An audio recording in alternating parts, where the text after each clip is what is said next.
Hello friends, welcome to our YouTube channel TechMart. In our last video, I told you how we can create different kind of keys like .key, .pem, .jks, .p12 and the public certificate like .cer, .crt and how we can create the signing request .csr file. So today I'll tell you how we'll use all these keys certificate with the use cases. So in case of SL, data power can behave as client and server both. So today I'll start with the use cases, in which case I have a client. In my case I have SOAP UI as a client.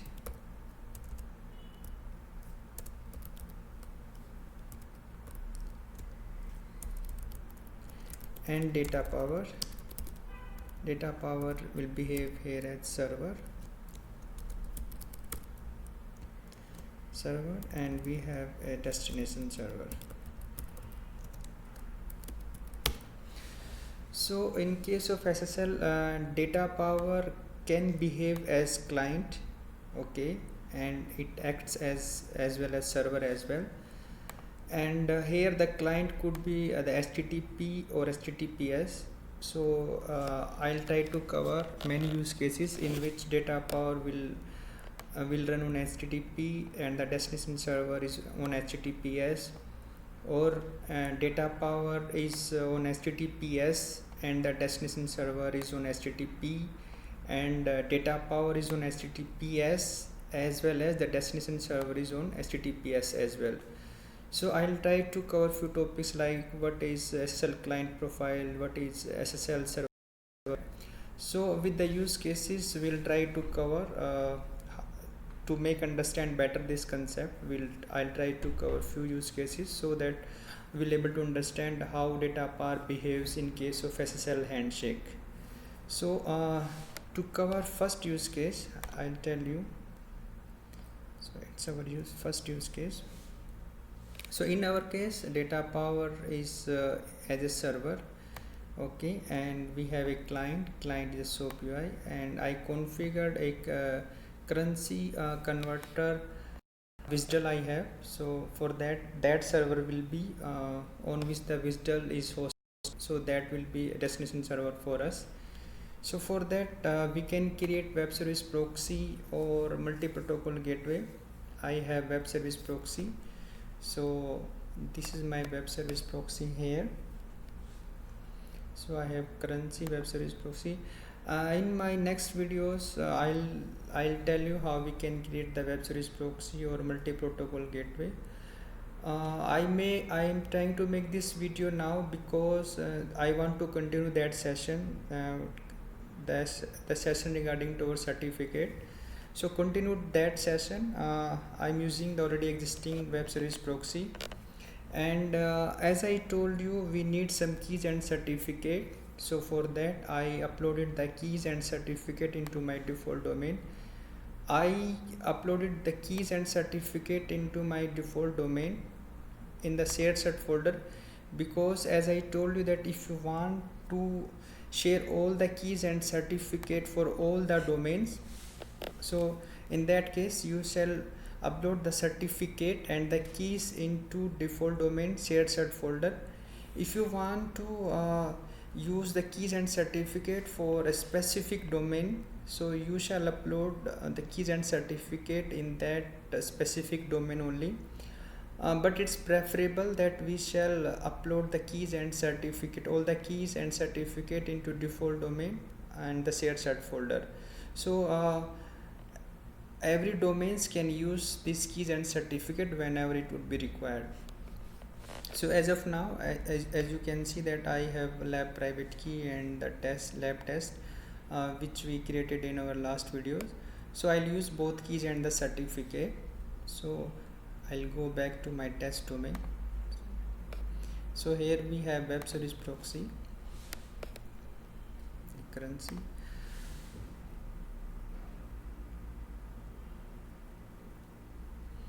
So test these use cases, data power as HTTPS, I'll mention here. Okay, for HTTPS we need to configure some certificate, and we need to create a FSH front side handler as HTTPS. So in web service proxy and multi-protocol gateway, there are different way to create the FSH. So I'll tell you in web service proxy, later we can test in multi-protocol gateway as well. Let's create the first FSH. So here I have HTTP FSH, but to understand this use cases, I'll create FSH as HTTPS. So here, as I told you, we can create many types of FSH, like FTP, NFS, SFTP, FTP, HTTP, HTTPS. So many front-end handler is provided by the data power. So for this use case, we are using HTTPS front-end handler. So we'll create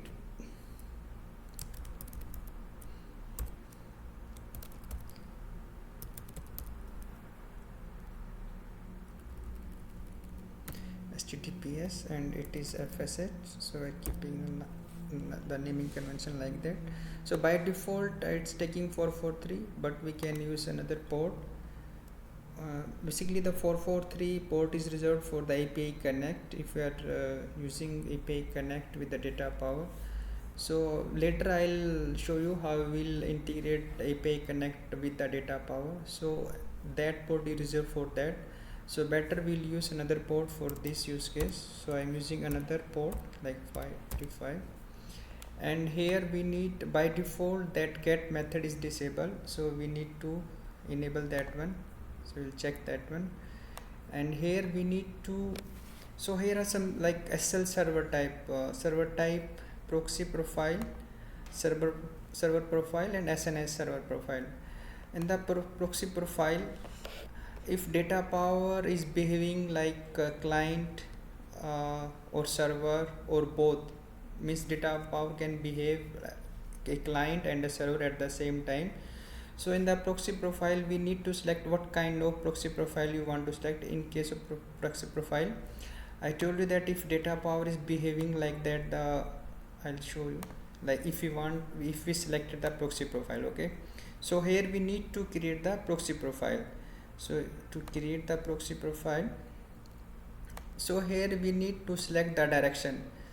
Direction could be reverse. In the reverse means data power is behaving like a server. Okay, so here we can write that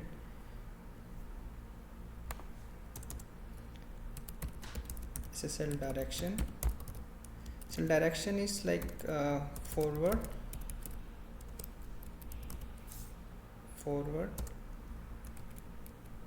could be reverse, or it would be two-way. Okay, so in case of forward means data power is behaving as a client. Okay, so here it's client, data power is client. In the reverse, data power will behave as the server, and here in the two-way data power will behave both as the client and the server. Okay, means data power will perform two-way SL handshake, and data power need to import the client certificate into validation credential, and in this case data power will share the certificate with the client, and while communicating with the client, data power will authenticate the certificate, and in the reverse also it will validate the client certificate into the validation credentials. So I'll show you. If data power, let's take the first case, forward. When data power will behave as a forward, mean the direction is forward, and the data power will behave as a client. So here we need to create the client profile. So here we can select this one. So here we need to mention the identification credential. Here we need to import the data power key and the certificate. Here in the validation credential we need to mention the client certificate with whom we are doing the SL handshake, or we are doing the communication with that server. So here we need to upload those certificate.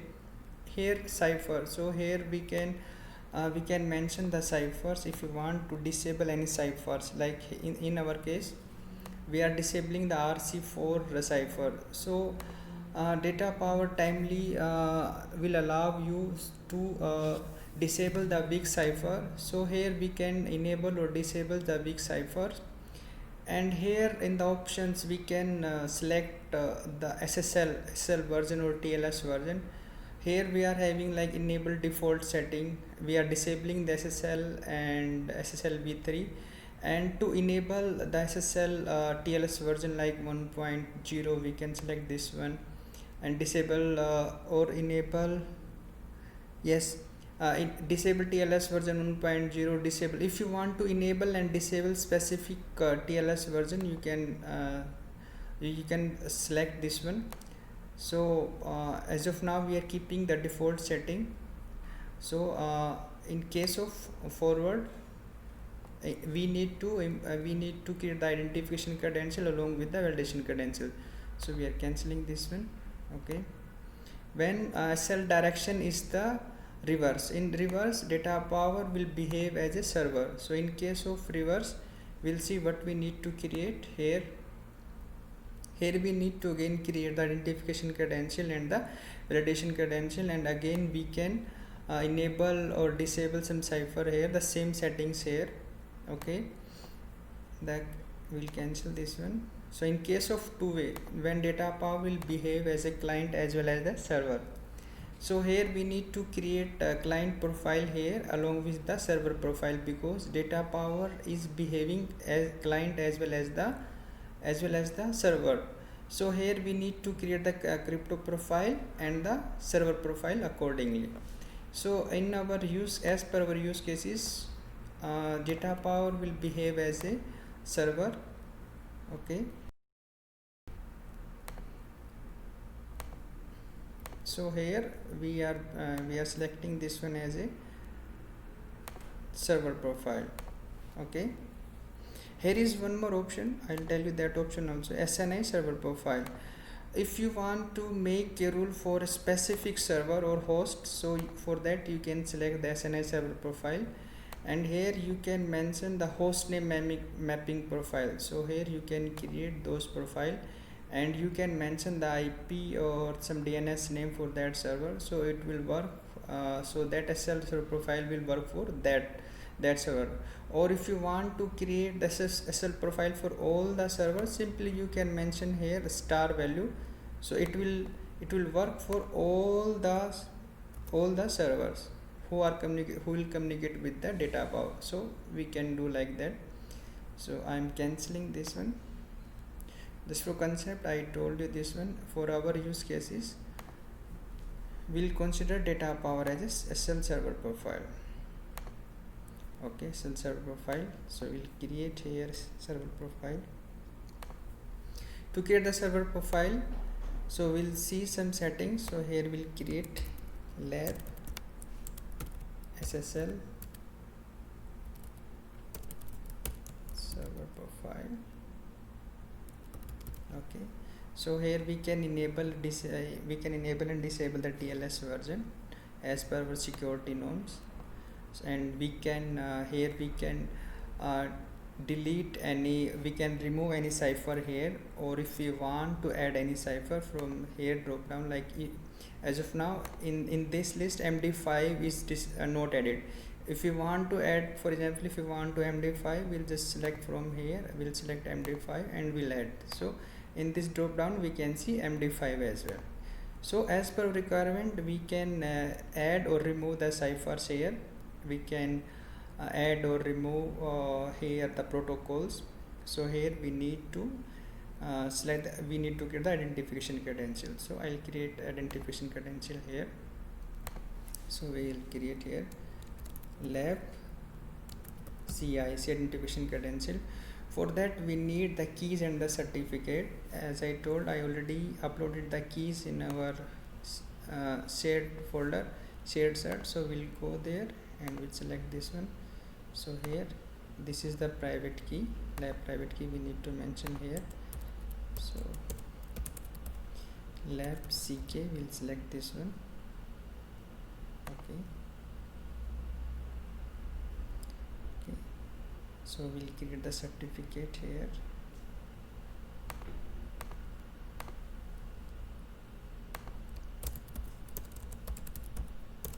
Lab CC, and here we have already the certificate, the shared cert. I select that one, so lab test. Okay, and here by default that ignore expiration date is off, so we shall enable it on, because whenever certificate will be expire, your handler will not goes down. So if you just make sure when you are uploading a certificate that option shall be enabled, so that so whenever your certificate will be expired, the handler will not goes down. So we'll select like this one. As of now we don't have the signed certificate, so I don't have an intermediate and the root certificate. But in your real scenario in dev, test or prod, you need to upload your intermediate and root certificate here, because when the certificate is signed by authority like Docomo, Tawate, DigiCert, VeriSign, there are so many VeriSign, there are so many authority which can sign your certificate. So after sharing the CSR with them, they will give you the public certificate along with the intermediate and the root certificate. Okay, so we don't have here intermediate and root certificate, so will not upload an intermediate and root certificate. Simply apply this section. Okay, so in the next I'll tell you what is the use of client authentication. As of now we'll keep it off. Okay, so we apply here. Okay, it will listen on a 5035. Okay, apply. Okay, and we need to add this one here. Okay, so apply this one.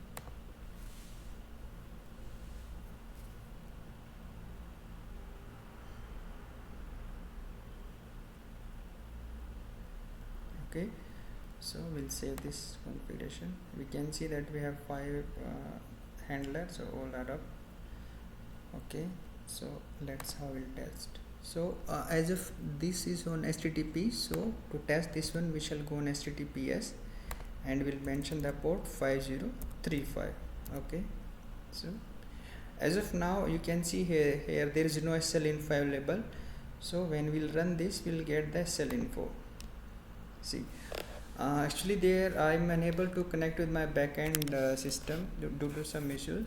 So as of now we'll ignore this response message.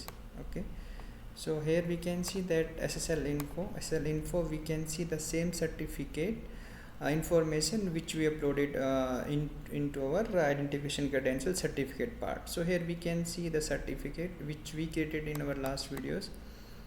So we can see all the details here of that certificate. Now data power is on HTTPS. Okay, but it's not doing any SSL handshake. Okay, we just communicating on HTTPS. So simply it just sharing your certificate with you, so we can see the certificate. But this is not the proper SSL handshake, means it's on HTTPS but it's not validating the client means in this case as I told you, SOAP UI is a client, is our client. Okay, but it's not validating the client. Like I told you, like I showed you the ICICI Bank site in which we can see it's HTTPS but it's not validating our certificate. Or if you want the certificate, just simply mention here. You remember we made the HTTPS handler, so just to see the certificate you just mention the IP.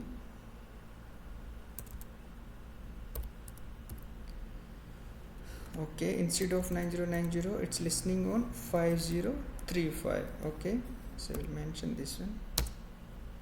Okay, so we'll click here. We can see the certificate because the certificate are not sorry,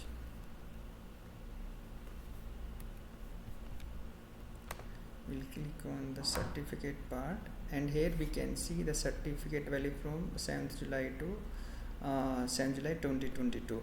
Okay, so these are the same certificate which we uploaded on that handler. So just mentioning the handler, you can confirm that your identification credential handler is working fine. FSH HTTPS handler is working fine, as we can see the certificates here. Okay, so it's HTTPS, but it's not validating the certificate.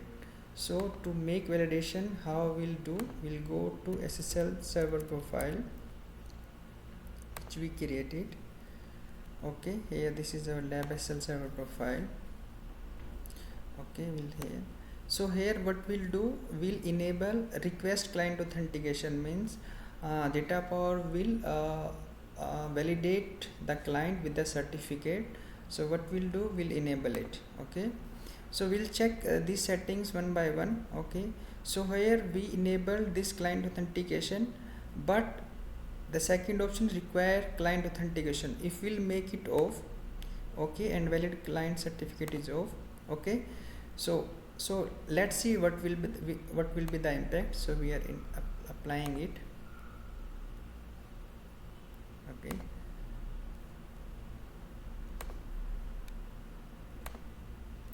so in that case we enable the client authentication, but it's not validating the client certificate.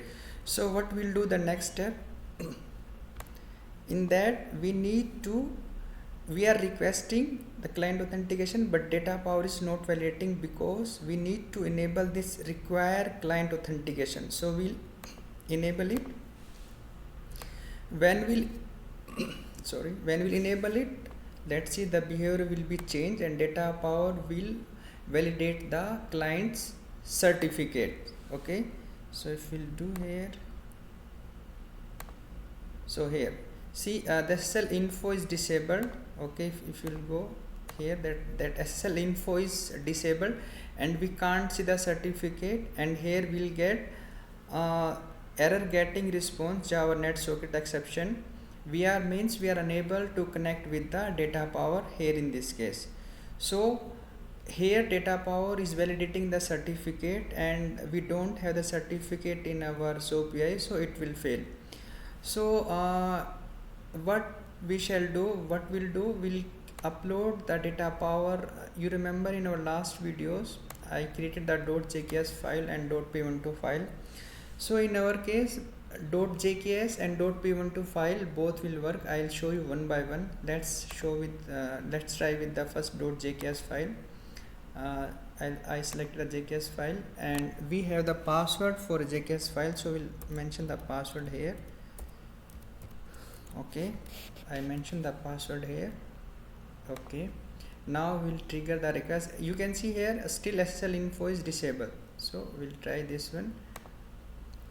See, now we can communicate with the Data Power and we can see the certificate here. So these are the certificate we can see here. And if you want to see, if you pass the wrong password, it will not work. Okay, I entered the wrong password. Okay, and if you do, it will see again the SSL info is not available. So for a particular .jks file you shall have a password, and until you not pass the correct password it will not work. So to make it work, you need to pass the valid JKS along with the password. So as we tried with that .jks, now let's try with the .p12 file. Okay, I'll show you p12 file as well. P12 file. Okay, p12 file have a password, so let me pass. Okay, so okay, so our p12 file is working fine as well. And we'll check one more thing, if we'll pass the wrong password for p12, shall it work or not. Okay, so let me pass the wrong password. Okay, so for the wrong password it will not work and we can't see the SSL info. So that what we'll do here, we'll pass the correct. Okay, here we'll pass the correct password, so it will work. Okay, so we can see here the SSL info cert information is available here. So in that case, we can see that SL handshake is working fine, as we can see all the certificate details here. And in next case, if you want to validate, the next option is validate client certificate. So if you want to validate the client certificate, what you need to do, you need to create the validation credential, because in our case it will validate the SOAP UI certificate. SOAP UI is a client here. So as of now we don't have the separate certificate for that. So what we'll do, we'll use the same certificate here. Okay, so what we'll do, we'll see if we have any certificate. Okay, I'll create one lab CVC. Okay, and I'll create one validation credential. Okay, lab. So as I told you that we have the certificate in our shared server, right? So lab test here. Okay, and we ignore expiration date. We should select on. Okay, apply.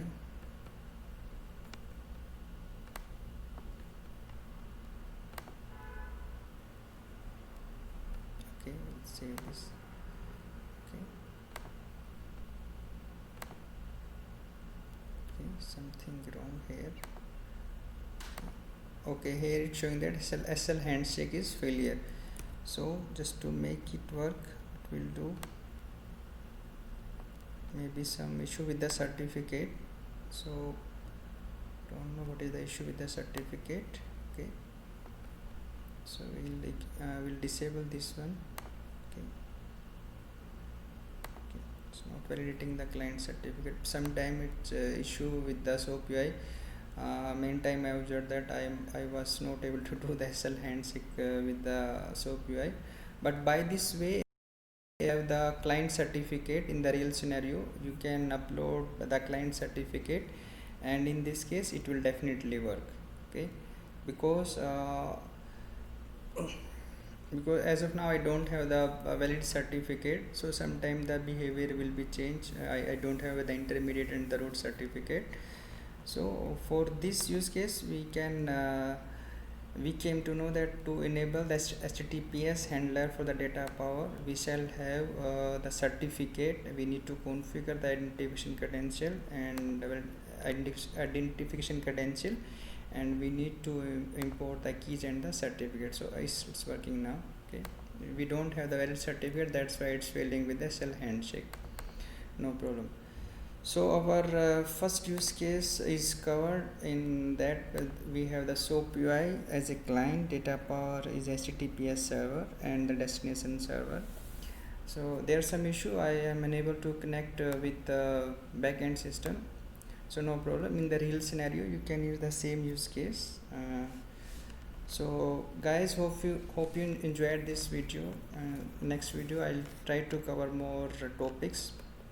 Thank you guys, thank you for watching us. Stay safe, stay healthy, keep doing exercise. Thank you my friends.